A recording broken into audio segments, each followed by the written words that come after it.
Yeah. Now, you've given so far at least two great examples of clients that you have that have done amazing things, between raising the money for Leukemia Foundation to creating this portable washing machine for the homeless. I imagine there's some people who might be watching this who say, well, I'm not that impressive. You know, how do I compete against that person?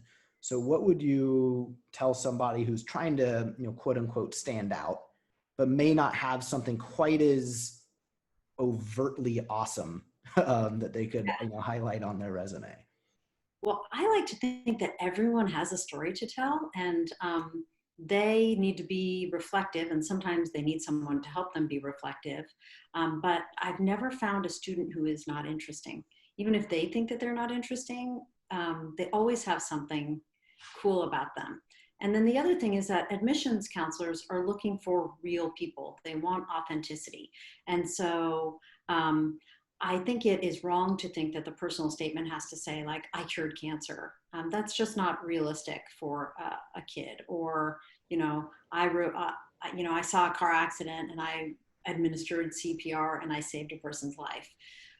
The college admissions people are really looking for small moments. And so I usually have my students focus on those small moments. So one of my favorite essays from last year was a student about backpacking with her dad, and how they got lost while they were backpacking. So she didn't scale, Kilimanjaro, or it was just a very sort of quiet essay.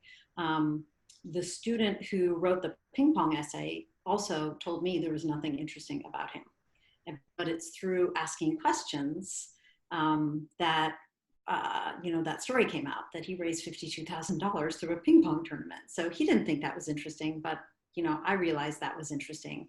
And once I asked him enough questions, he came to that realization too. So I would argue that everyone has something interesting about them. And also, again, that college counselors are looking for those quiet moments. Another one of my favorite essays, written many years ago by a student who ended up at UCLA, was about and she just finished her PhD at UCLA, actually, in English. And her essay that she wrote to get into college was about her mother reading to her every night before she went to bed, and how her mother, who was a librarian, inspired in her a love of reading and of books. So again, something that probably we have all been read to by our parents. It's not a unique situation, but it was just a really beautiful, heartfelt essay. Yeah, that's such a good reminder that, like you said, the schools want authenticity, and then we all have a story to tell.